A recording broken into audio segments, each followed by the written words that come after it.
नमस्कार मित्रांनो. तर आपण वाचत आहोत मेलुहाचे मृत्युंजय हे पुस्तक. या पुस्तकाचे लेखक आहेत आमिष. तर आपण सुरू करूया. प्रकरण क्रमांक 1. तो आला आहे. क्रिस्तपू 1900 साल. मानसरोवर तलाव, कैलास पर्वताचा पायथा, तिबेट. शिवाने त्या लालसर केशरी आकाशाकडे टक लावून पाहिले.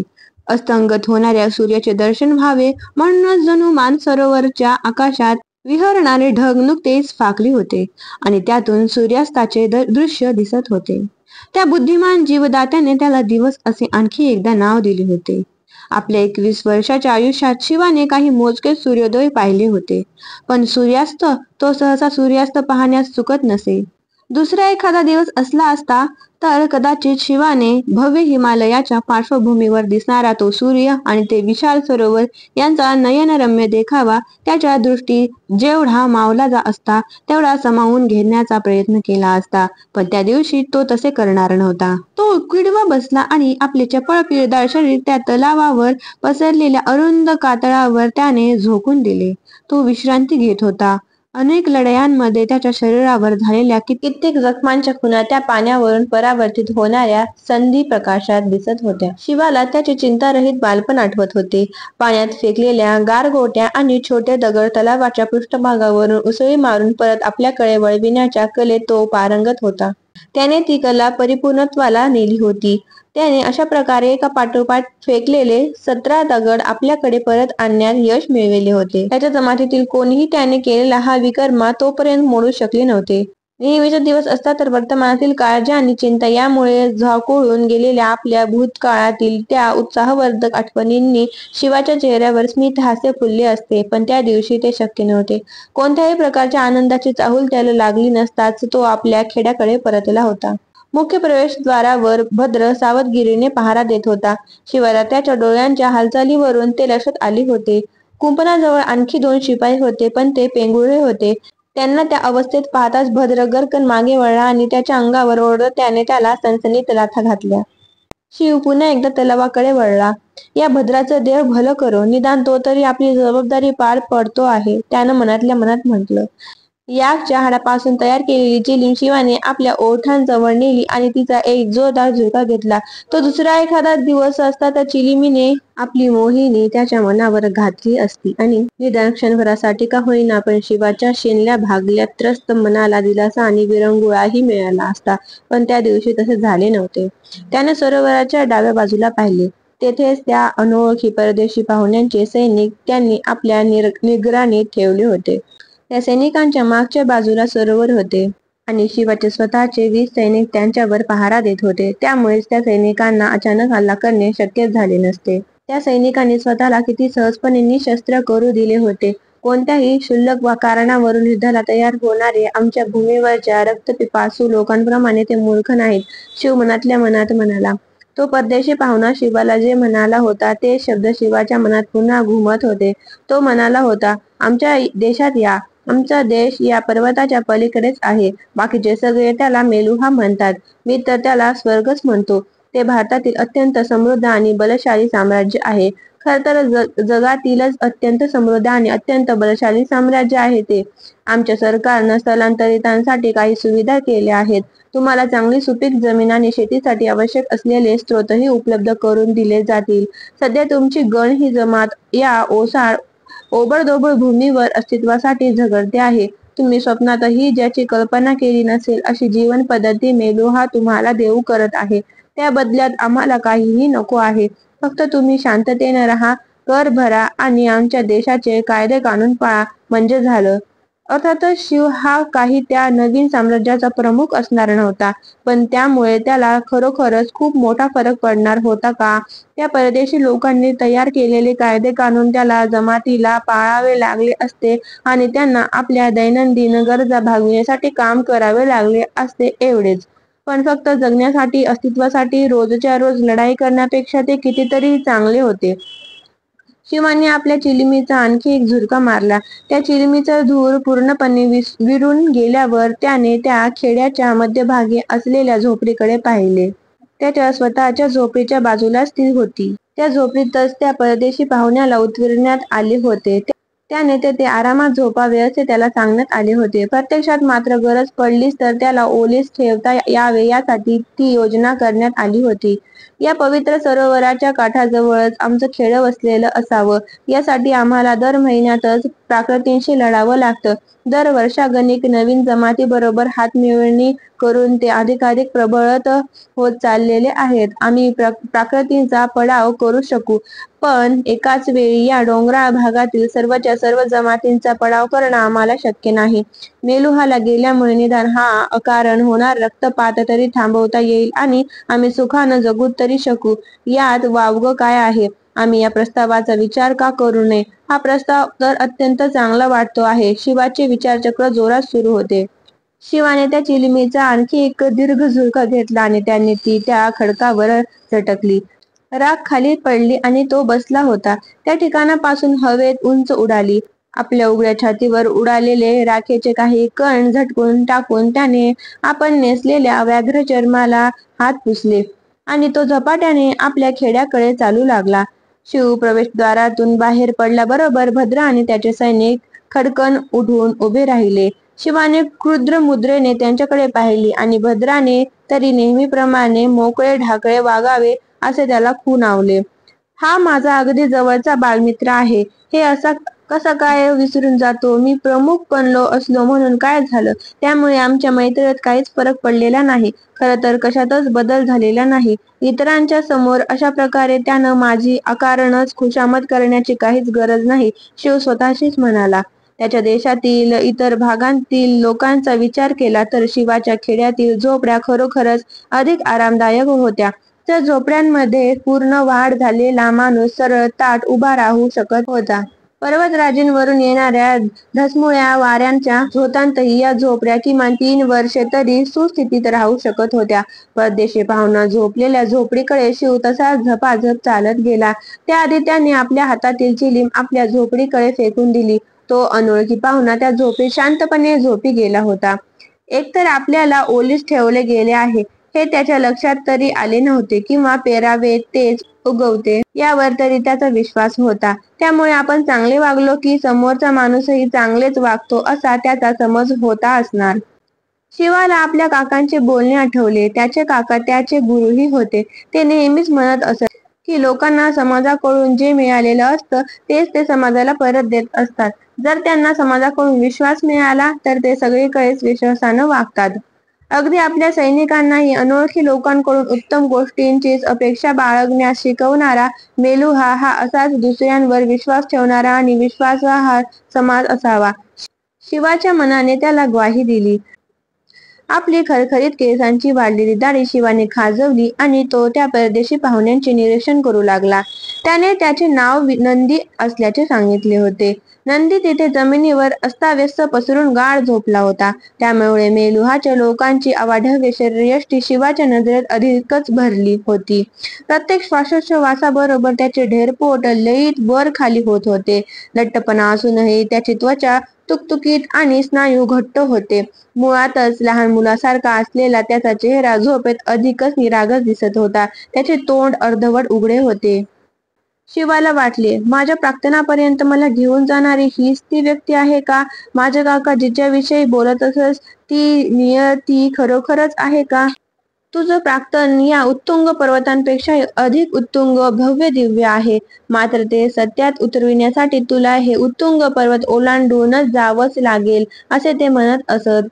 माझं नशीब खरोखरच इतकं चांगलं असेल का? मी त्याचा लायक आहे का? पण मला माझ्या लोकांचा विचार प्रथम करावा लागेल. मेलुहामध्ये ते सुखी होतील का? शिवाच्या मनात असे प्रश्न उभे राहत होते. तो कितीतरी वेळ तसाच नंदीकडे पाहत राहिला होता. तेवढ्यात त्याला शंखध्वनी ऐकू आला. प्राकृती, सावधान! आपली तलवार मानेतून उपसून शिवाने आज्ञा दिली. नंदी ताबडतोब जागा झाला. त्याने आपल्या बाजूंना ठेवलेल्या केसाळ कातळ्याच्या कोटातून आपली लपवून ठेवलेली तलवार बाहेर काढली. त्या सर्वांनीच त्या खेड्याच्या प्रवेशद्वाराकडे कूच केले. नेहमीच्या शिरस्त्याप्रमाणे स्त्रियांनी आपापल्या मुलांना घेऊन खेड्याच्या मध्यभागी आसरा घेण्यास सुरुवात केली, तर पुरुष आपापल्या तलवारी उपसून धावतच प्रवेशद्वाराकडे निघाले. भद्रा आपल्या तळ्याकाठचे सैनिक प्रवेशद्वाराजवळ पोहोचल्याबरोबर शिवाने भद्राला विचारले, त्याचे शब्द ऐकताच भद्राने ती आज्ञा सर्वांना दिली आणि गणाच्या सैनिकांनी ताबडतोब त्या आज्ञेचे पालनही केले. मेलुहाच्या सैनिकांनीही आपापल्या तलवारी बाहेर काढल्या आणि ते खेड्याच्या प्रवेशद्वाराच्या दिशेने धावत निघाले. ते पाहून गणाचे सैनिक आश्चर्यचकित झाले होते. काही क्षणातच प्राकृतींनी त्यांच्यावर हल्ला केला होता. प्राकृतींनी अत्यंत नियोजनबद्धरित्या हल्ला केला होता. युद्धाशिवाय एखादा दिवस गेला तर त्याबद्दल देवासमोर नतमस्तक होण्यासाठी सहसा गणाचे पुरुष कातर वेळीची निवड करत असत. त्याच वेळी तळ्याच्या काठावर स्त्रिया त्यांची कामे उरकत असत. मग गण ही कठोर लढवय्यांची जमात राहत नसे. तर निबिड ओसाड भूमीवर इतर जमातींच्या लोकांप्रमाणेच जगण्याची धडपड करत जाणारे ते लोक असत. तीच वेळ त्यांची सर्वांत गाफील वेळ असे. पण तरीही दैवगती प्राकृतींच्या विरोधातच होती. शिवाने परदेशी सैनिकांकडे सावधपणे लक्ष ठेवण्यास आपल्या सैनिकांना सांगितले होते. त्या परदेशी सैनिकांचे आभार मानावे तेवढे थोडेच होते, कारण त्यामुळे शिवाचे सैनिक आधीपासूनच सावध होते. साहजिकच अचानक हल्ला करून आश्चर्याचा धक्का देण्याचे प्राकृतींचे तंत्र फसले होते. शिवाय मेलुहाच्या लोकांनी शिवाच्या सैनिकांबरोबर तुंबळ युद्ध केले होते. त्यांच्या उपस्थितीचा धक्काही प्राकृतींना बसला होताच. त्यामुळे त्यांना आणखी एकदा माघार घ्यावी लागली होती. शिवाच्या अंगावर ताज्या जखमांच्या खुणा दिसत होत्या. तो रक्तबंबाळही झाला होता. त्याने युद्ध संपल्यानंतर झालेल्या नुकसानाचा आढावा घेतला. गणाच्या 2 सैनिकांना मृत्यू पत्करावा लागला होता. त्यांना हुतात्मा म्हणून सन्मानित करण्यात येणार होते. मात्र त्याहूनही आणखी वाईट बातमी समजली होती आणि ती म्हणजे यावेळी सुमारे 10 स्त्रिया आणि मुले यांना आपले प्राण गमवावे लागले होते. तलावाच्या काठी त्यांची घायाळ मृत शरीरे सापडली होती. हानीचे प्रमाण मोठे होते. नीच नालायक लोक, आमच्यासमोर त्यांची डाळ शिजत नाही असं दिसल्यावर त्यांनी मुलांवर आणि स्त्रियांवर सूड उगवला. शिव उद्वेगाने म्हणाला. त्यानंतर नीलवर्ण शिवाने सर्व जमातीला खेड्याच्या मध्यभागी बोलावले. आता त्याच्या मनाची पूर्ण तयारी झाली होती. ही भूमी रानटी आणि असंस्कृत लोकांनी राहण्याच्याच योग्यतेची आहे. आपण आतापर्यंत कित्येक अंतहीन आणि निरुद्देश लढाया केल्या आहेत. डोंगराळ भागातील टोळ्यांना आपली ही सरोवरकाठची जागा देऊ करून हा जीवघेणा संघर्ष थांबविण्याचा माझा काकांनी प्रयत्न केला होता, हे आपल्याला सर्वांनाच माहीत आहे. त्यायोगे त्यांनी शांतता प्रस्थापित करण्याचा प्रयत्न केला होता. पण आपल्या शांतता प्रस्थापनेच्या प्रयत्नाला हे मूर्ख लोक आपला दुबळेपणा समजले. त्यानंतर पुढं काय काय घडलं तेही सर्वज्ञात आहे. नेहमीच्या तुंबळ युद्धातील भयानकता अगदी पूर्ण परिचयाची असूनही स्त्रिया आणि मुले यांच्यावरील या निर्घृण हल्ल्यामुळे गणामधील लोक मुळापासून हादरून गेले होते. मी तुमच्यापासून कोणतीही गोष्ट कधीही लपवून ठेवत नाही. या परदेशी लोकांनी आपल्याला त्यांच्याकडे येण्याचं आमंत्रण दिलं आहे, ते आपल्याला सर्वांनाच माहीत आहे. नंदी आणि त्या परदेशी सैनिकांकडे बोट दाखवत शिव पुढे म्हणाला. आज या लोकांनी आपल्या खांद्याला खांदा लावून आपल्या समवेत शत्रूशी युद्ध केलं. त्यांनी माझा विश्वास जिंकला आहे. मला त्यांच्याबरोबर मेलुहात जाण्यात काहीच गैर वाटत नाही. मात्र हा निर्णय खचितच माझा एकट्याचाच असणार नाही. शिवा, तूच आमचा प्रमुख आहेस. तुझा निर्णय हा आमचा निर्णय. तशीच तर परंपरा आहे, भद्र म्हणाला. नाही, यावेळी तसं होणार नाही. शिवाने हात वर करून त्यांना थांबवत सांगितले. या निर्णयानं आपल्या जीवनात आमूलाग्र बदल होणार आहे. हे बदल आपल्याला चांगल्यासाठीच असतील असं मला वाटतं. आपल्याला रोजच्या ज्या निरर्थक हिंसाचाराला तोंड द्यावं लागतं आहे, त्यापेक्षा इतर कोणतीही गोष्ट नक्कीच चांगली असेल. मला काय करावंसं वाटतं ते मी तुम्हाला सांगितलं आहेच, पण खरोखरच जायचं की नाही याचा निर्णय तुम्ही घ्यायचा आहे. आता गणांनी बोलावं. यावेळी तुम्ही म्हणाल ते मी ऐकेन. तुमचा निर्णय मला मान्य असेल. गणांच्या मनात आपल्या परंपरेविषयी कोणतीही शंका नव्हती. मात्र फक्त या परंपरेमुळेच त्यांचा शिवावर विश्वास होता असे नव्हते, तर शिवाच्या निष्कलंक चारित्र्यामुळे त्याने त्यांची मने अधिक जिंकलेली होती. त्याच्या वैयक्तिक बळावर आणि युद्ध कौशल्यावर त्याने गणांना कित्येक तुंबळ युद्धात विजय मिळवून दिला होता. त्याच्या पराक्रमाने त्याने कित्येक वेळा विजयश्री अक्षरशः खेचून आणली होती. त्यामुळेच यावेळीही गणांनी एकमुखाने आपला निर्णय जाहीर केला. शिवा, तुझा निर्णय हाच आमचाही निर्णय आहे. आता शिवाने आपल्या जमातीला बरोबर घेऊन मानस सरोवर काठची ती भूमी सोडल्याला 5 दिवस उलटले होते. मेलुहाच्या पायथ्याशी असलेल्या एका मोठ्या खोऱ्यात त्यांनी आपला तळ उभारला होता. शिवाने आपल्या तळाला 3 मंडलाकारांत विभागले होते. सर्वांत बाहेरच्या मंडलात याकना बांधण्यात आले होते. कोणाचा हल्ला झालास तर आपल्याला ताबडतोब त्यांच्या आरडाओरडामुळे ते समजावे अशी त्याची यामागची कल्पना होती. त्याला लागूनच असलेल्या दुसऱ्या मंडलात पुरुष होते. त्यामुळे युद्धाची चाहूल लागताच शत्रूबरोबर लढण्यास पुरुष लगेच सिद्ध झाले असते. सर्वांत आतील मंडलात मुले आणि स्त्रिया होत्या.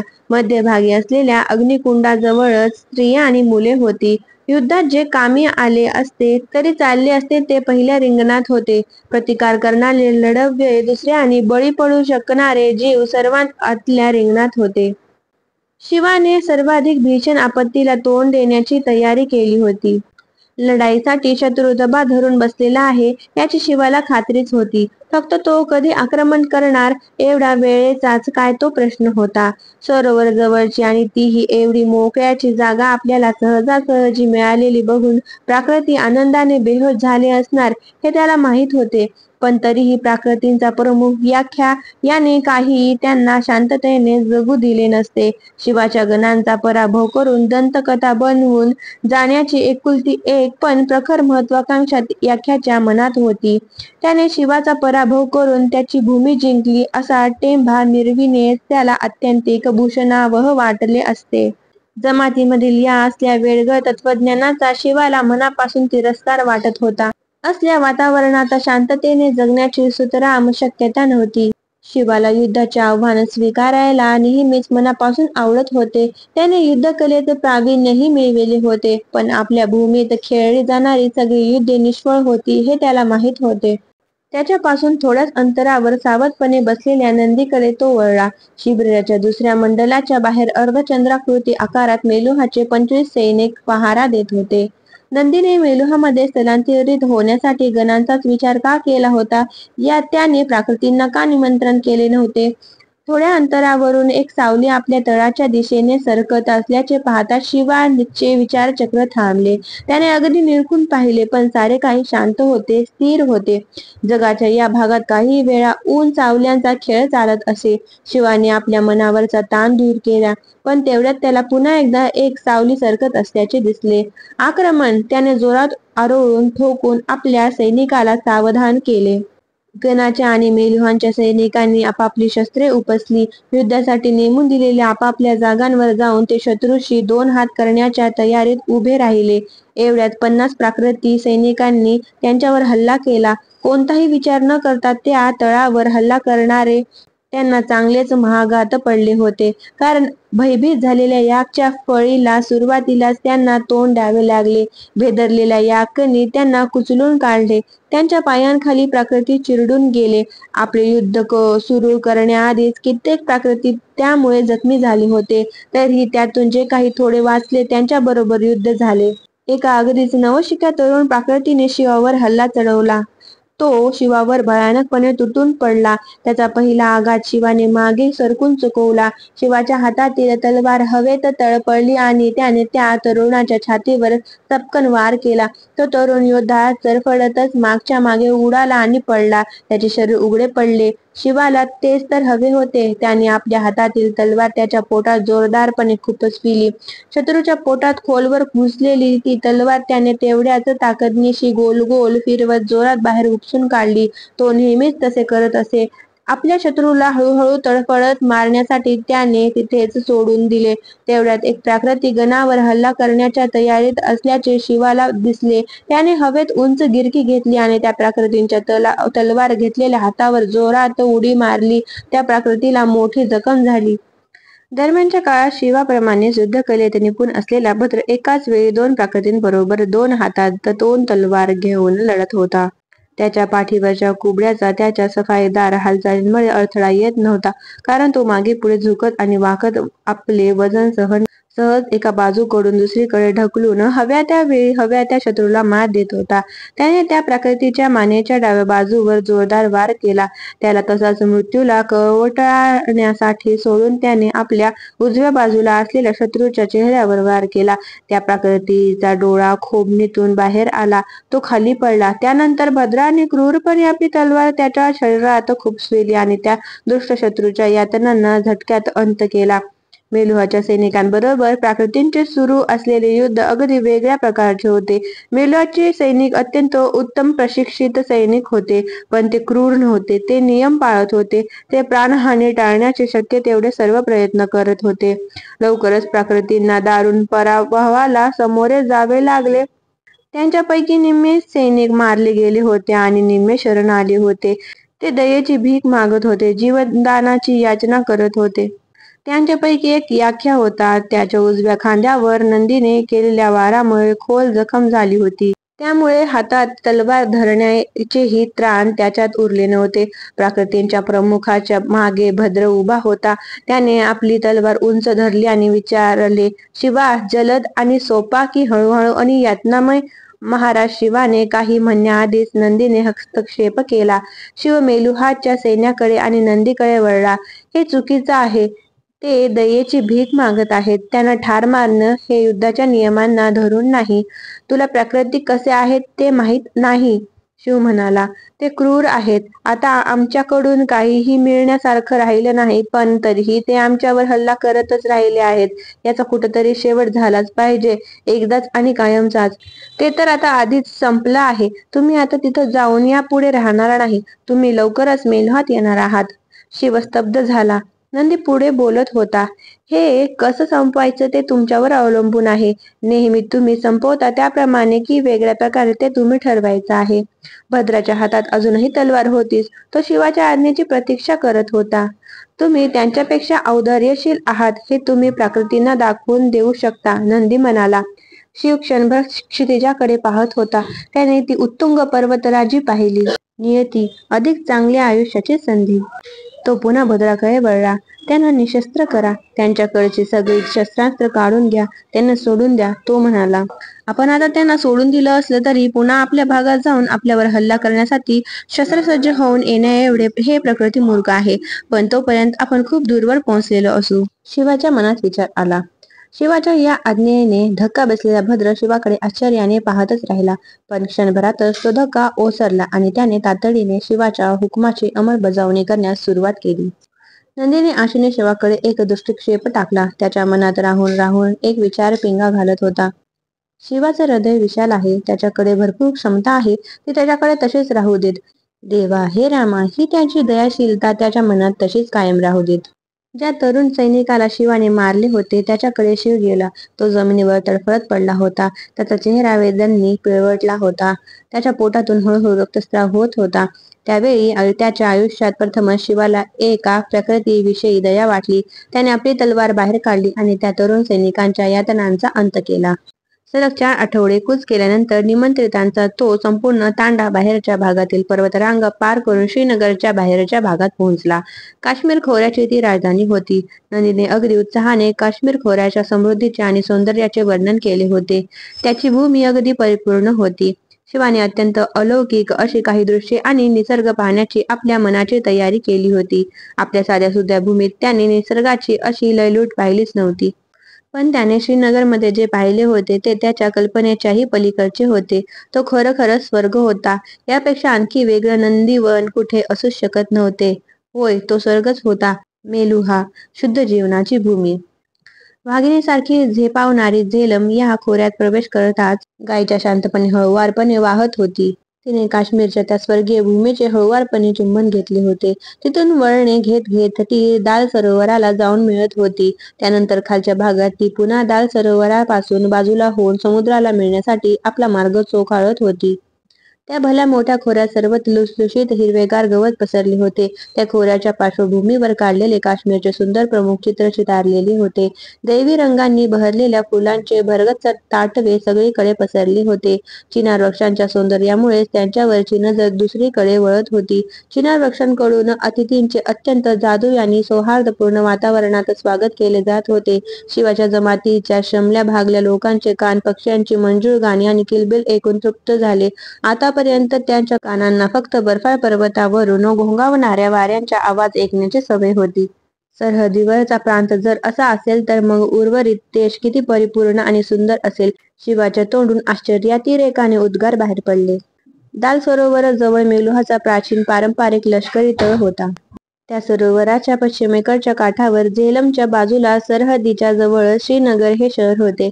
आपला साधेपणा सोडून ते एक मोठे शहर बनले होते. शब्दशः ते आदरणीय शहर होते हे खरे.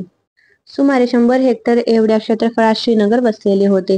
सुमारे 5 मीटर उंचीच्या भव्य चौथऱ्यावर संपूर्ण शहर वसवण्यात आले होते. त्या चौथऱ्यावर शहराभोवती सुमारे 20 मीटर उंचीची आणि 4 मीटर जाडीची भिंत बांधण्यात आली होती. अशा प्रकारे संपूर्ण शहरच एखाद्या व्यासपीठासारख्या सपाट पृष्ठावर बांधण्यातील साधेपणा आणि बुद्धिमत्ता गणांना चकित करून गेली. शत्रूपासून भक्कम संरक्षण करणारी ती शहराभोवतीची तटबंदी होती. याशिवाय शहर असे उंचावर वसल्यामुळे आणखी एक हेतू साध्य झाला होता. शहराची उंची वाढली होती. शहरात वरचेवर येणाऱ्या पुरांपासूनही शहराचे रक्षण झाले होते. या किल्ल्याच्या तटबंदीच्या आतल्या बाजूला नेटक्या रस्त्यांमुळे शहराचे काही भाग पडले होते. शहरासाठी खास बांधलेले बाजार होते. मंदिरे, बागा, सभागृहे आणि नागरी संस्कृतीसाठी जे जे आवश्यक आहे त्या सर्व आलिशान सुविधांनी ते शहर परिपूर्ण होते. बाहेरच्या बाजूने सर्व घरे साध्यासुध्या बहुमजली इमारतींप्रमाणे दिसत होती. त्यांची बांधणी सारखीच होती, फक्त श्रीमंत लोकांची घरे थोडी मोठी होती एवढेच. बहुविध रंगांनी आणि आकारांनी नटलेल्या काश्मीरच्या निसर्ग सौंदर्याच्या विरुद्ध श्रीनगर शहर फक्त करड्या निळ्या आणि पांढऱ्या रंगातच रंगलेले होते. स्वच्छता, शिस्त, गांभीर्य, नेमस्तपणा यांचे संपूर्ण शहर हे एक आदर्श उदाहरण होते. तिथे सुमारे 20,000 लोक राहत होते. आता त्या शहरात राहण्यासाठी कैलास पर्वतावरून आणखी 200 लोक आले होते. भयानक अस्थिर परिस्थितीत राहणाऱ्या त्या जमातीच्या प्रामुख्याने मनाचा एवढा हलके-फुलकेपणा गेल्या कित्येक वर्षात अनुभवलाच नव्हता. माझी त्या परिस्थितीतून सुटका झाली. मी आता नवीन सुरुवात करेन. मी ते सारं विसरून जाईन, शिवाने मनातल्या मनात ठरवून टाकले. आता ते सारेजण श्रीनगरच्या स्थलांतरितांच्या छावणीत राहत होते. शहराच्या दक्षिणेच्या बाजूला एक स्वतंत्र चौथऱ्यावर ती छावणी उभारण्यात आली होती. नंदीने शिवाला आणि त्याच्या लोकांना प्रथम परकीय लोकांच्या नोंदणी कार्यालयात नेले. ते शिबिराच्या अगदी बाहेरच होते. नंदी कार्यालयातून बाहेर येईपर्यंत बाहेरच थांबण्याची विनंती नंदीने शिवाला केली. तो लवकरच परत आला. त्यावेळी त्याच्याबरोबर एक तरुण अधिकारी होता. त्या अधिकाऱ्याने शिवाकडे बघून सराईतपणे स्मित हास्य केले.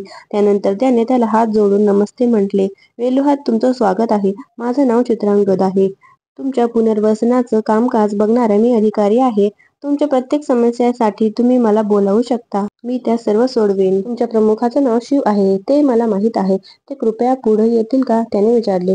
शिव एक पाऊल पुढे आला आणि म्हणाला, माझं नाव शिव आहे. फारच छान, चित्रांगद म्हणाला. तुम्ही कृपया नोंदणी कक्षापर्यंत याल का? तुमच्या जमातीचे काळजीवाहक म्हणून तुमच्या नावाची नोंदणी केली जाईल. तुमच्या जमातीसाठी जो संदेश निरोप द्यायचा असेल तो तुमच्यामार्फतच त्यांच्यापर्यंत पोहोचवला जाईल.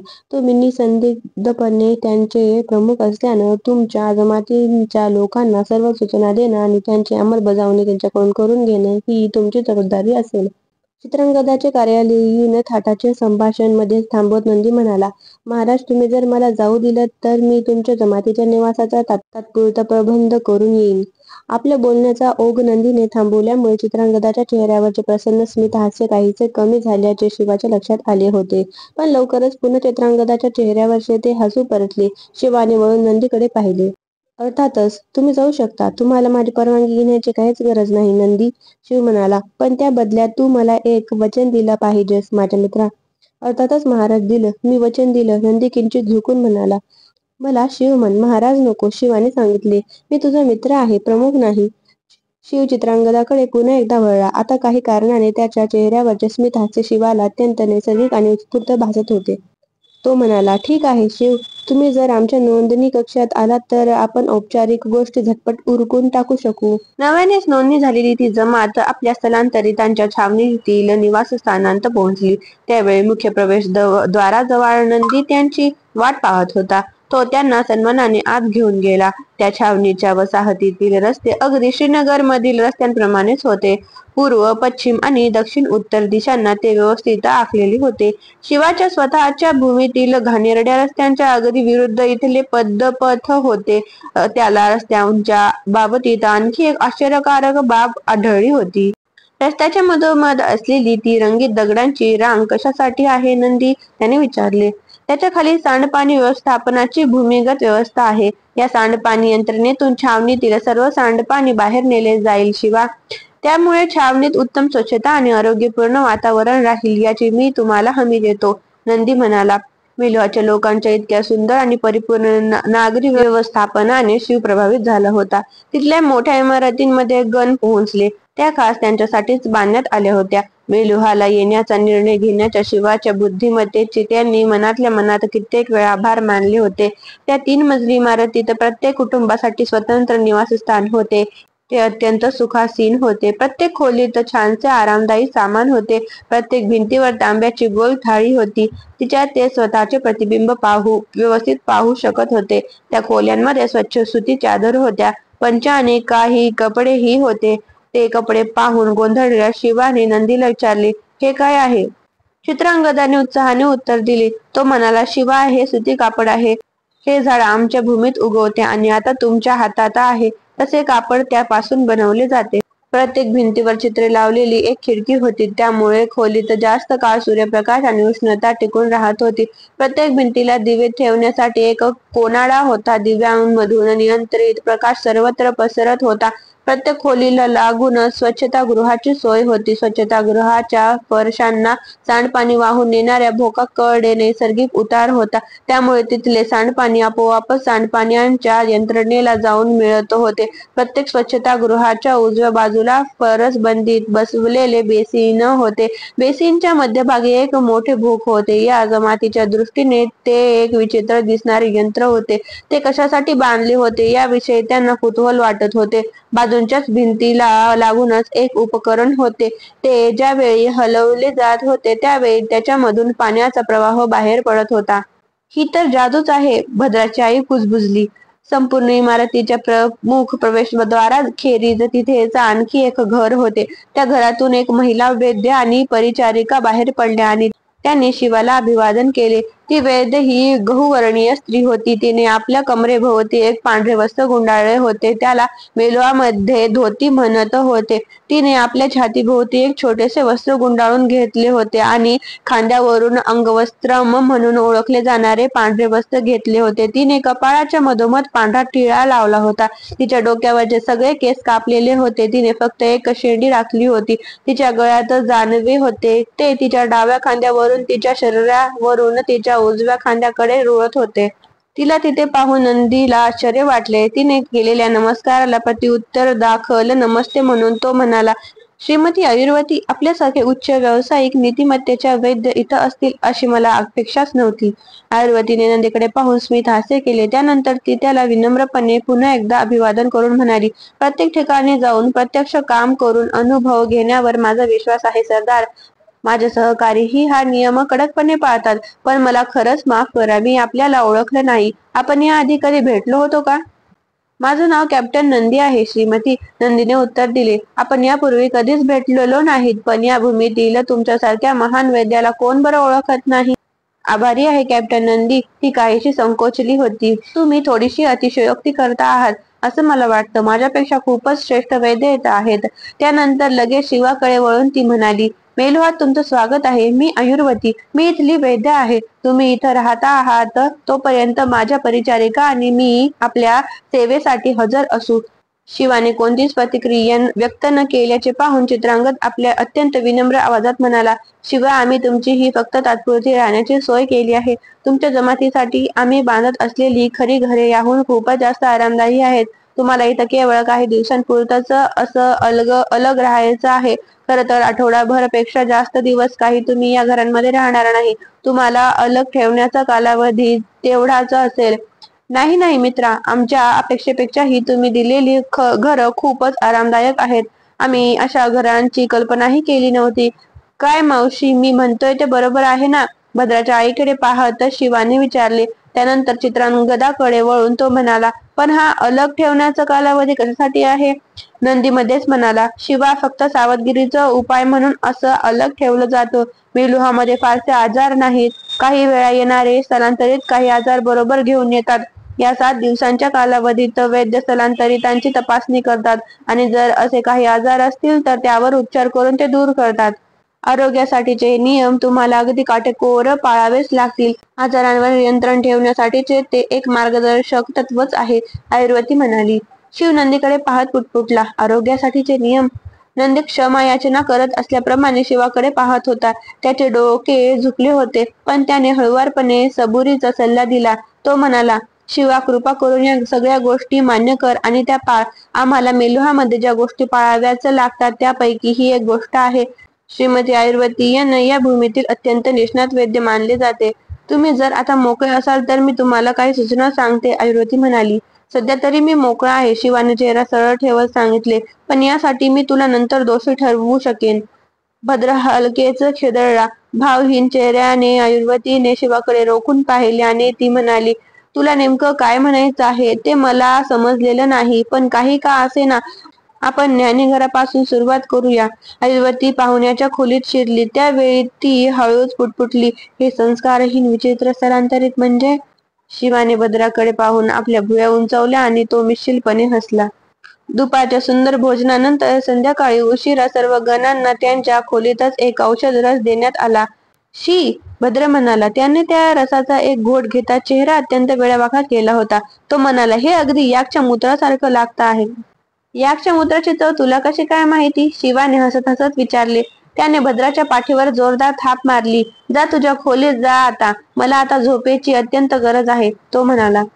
तू अंथरुणं पाहिली आहेस का? मला वाटतं मी माझ्या आयुष्यातील उत्तम झोप आज घेणार आहे, भद्र म्हणाला. मी ती अंथरुणं पाहिली आहेत, पण त्यात काय एवढं? मला आता त्यावर झोपायचं आहे. चल, चालता हो. भद्र मोठ्याने हसत शिवाच्या खोलीतून बाहेर पडला.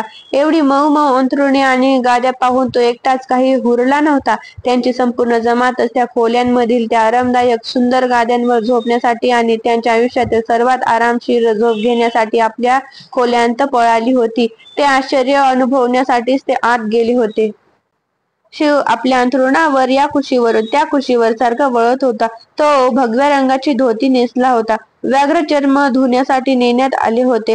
आरोग्यपूर्ण जगण्यासाठी हे करण्यात आले होते. भिंतीजवळ असलेल्या खुर्चीवर त्याचे अंगवस्त्र जमिनीवर लोळत होते. हे अंथरूण नको इतकं मऊ आहे, याच्यावर झोपणं अशक्यच आहे, तो मनातल्या मनात म्हणत होता. शिवाने त्या अंथरुणावरून चादर ओढून काढली, ती खाली जमिनीवर घातली आणि मग त्याने त्यावर छान तापून दिली. हे जास्त चांगले होते. हळूहळू त्याच्या डोळ्यात झोप रेंगाळू लागली होती, पण त्याला खूप झोप आलेली नव्हती. आपल्या स्वतःच्या झोपडीतील थंडगार जमीन त्याला आठवत होती. कैलास पर्वतावरच्या वाऱ्यांच्या थंडगार झुळकांची त्याला आठवण येत होती. त्यांच्याकडे दुर्लक्ष करण्याचे ठरवूनही शिवाला ते शक्य होत नव्हते. आपल्या व्याघ्र चर्माची त्याला राहून राहून आठवण होत होती. सध्याचे त्याचे वातावरण अधिक चांगले आणि सुखासीन होते, यात शंकाच नव्हती, पण त्याला त्या वातावरणाची सवय नव्हती आणि ते खूपच वेगळे होते. नेहमीप्रमाणेच अंतःप्रेरणेने सत्य बाहेर आणले होतेच. हा काही खोलीचा दोष नाही, हा तुझाच दोष आहे. त्याच वेळी आपल्याला घाम येत असल्याचे शिवाच्या लक्षात आले. थंडगार झुळका असूनही त्याला दरदरून घाम फुटला होता. ती खोली हळूहळू गोल गोल फिरत होती. आपले शरीर आपल्याच शरीरातून बाहेर पडत असल्याचा आभास त्याला होत होता. त्याच्या उजव्या पायाचा दुकरा अंगठा जणू काही विस्तवावर धरल्यासारखा त्याला वाटत होते. युद्धात दुखापत झालेला त्याचा डावा गुडघा ताणला जात असल्यासारखे त्याला वाटत होते. त्याच्या दमलेल्या दुखऱ्या स्नायूंना कोणीतरी मसाज करत असल्याप्रमाणे त्याला वाटत होते. त्याच्या खांद्याचे हाड सरकले होते आणि गेल्या काही दिवसांत ते पूर्णपणे बरे झाले नव्हते. आता स्नायूंना दूर सारून ती हाडे जणू सांधली जाण्याचा प्रयत्न करत होती, किंवा त्या हाडांना त्यांचे काम करून देण्यासाठी ते स्नायू जणू दूर सरकून जागा करून देत होती. श्वासोच्छवास करायलाही त्रास होत होता, त्यामुळे तो तोंडाने श्वास घेण्याचा प्रयत्न करू लागला, पण पुरेशी हवाच मिळत नव्हती. मग शिवाने आपले सगळे लक्ष केंद्रित केले आणि मोठा आ करून जेवढी शक्य होती तेवढी सगळी हवा फुफ्फुसात भरून घेतली. वाऱ्याच्या झुळकेने खिडक्यांचे पडदे हालत होते. हवेचा झोत अचानक आत आला, त्यामुळे शिवाचे शरीर क्षणभर स्वस्थ झाले. मात्र त्यानंतर ती लढाई पुन्हा सुरू झाली. तो पुन्हा सर्व ताकदीनिशी जास्तीत जास्त हवा आपल्या फुफ्फुसात भरून घेऊ लागला. टक टक दरवाजाचा दिवा उघडझाप करू लागला, त्यामुळे शिवाचे तिकडे लक्ष गेले. क्षणभर त्याला काहीच सुचले नाही. अजूनही त्याला श्वासोच्छवास करण्यासाठी खूपच प्रयास पडत होते. आता त्याचा खांदा हलत होता, पण ते नेहमीचे परिचित दुखणे गायब झाले होते. त्याने आपल्या गुडघ्याकडे पाहिले, तिथे अजिबात जखम दिसत नव्हती. तो व्रण नाहीसा झाला होता, तरीही अजूनही त्याला श्वास घेण्यासाठी त्रास होत होता. त्याने त्याच्या पायाच्या अंगठ्याकडे पाहिले, आता तिथे काहीच दिसत नव्हते, ना माराची खूण ना दुखापतीचा त्रास. त्याने खाली वाकून अंगठा हलवून पाहिला.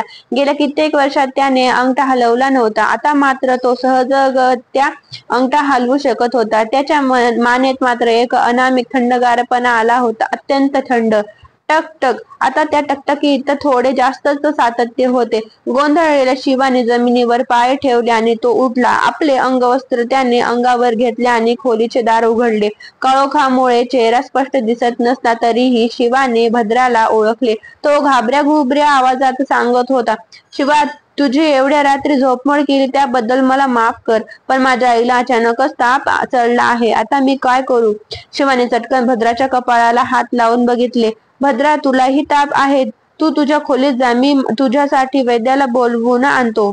शिव जिना उतरून खाली चालला असताना आणखी बहुतेक सगळ्याच खोल्यांतून त्याला तेच परिचित वाक्य ऐकू येत होते. ताप आहे, अचानक ताप चढलाय, कोणीतरी मदत करा.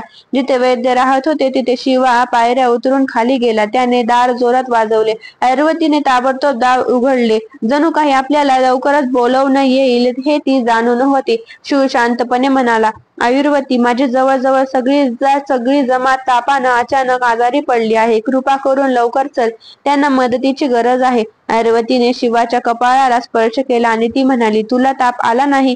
शिवाने त्याचे मस्तक नकारार्थी हलवले आणि तो म्हणाला, नाही. ऐरावती विचारात पडली. तिला खूपच आश्चर्य वाटले होते.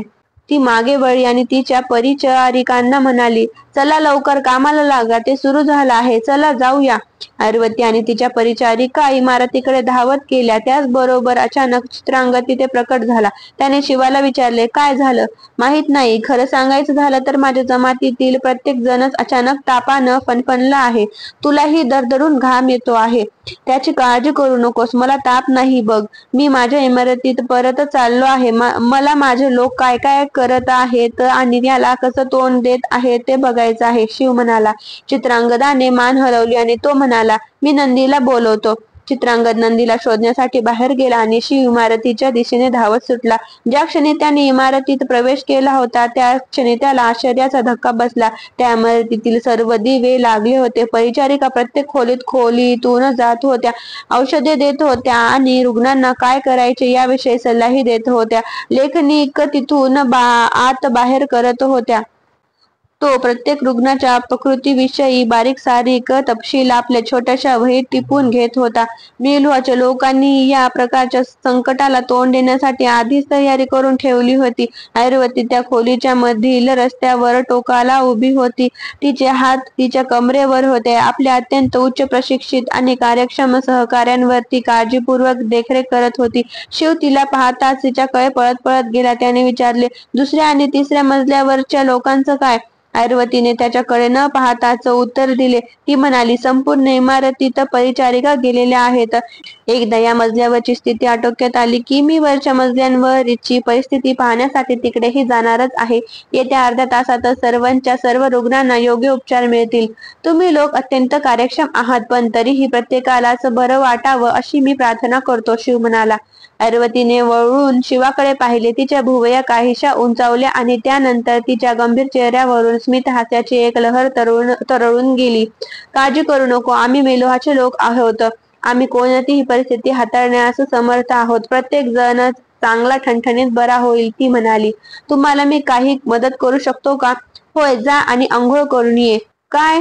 होय, आताच्या आता जाऊन कृपा करून अंघोळ करून ये. ती मागे वळून आपल्या सहकार्यांचे कामकाज पाहता पाहता म्हणाली. त्यानंतर तिने सहकार्यांना सांगितले, एक लक्षात ठेवा, 15 वर्षाखालच्या सर्व मुलांचे तुळतुळीत गोटे करा. मस्तक कृपा करून वर जा आणि दुसऱ्या फेरीतील औषध द्यायला सुरुवात कर.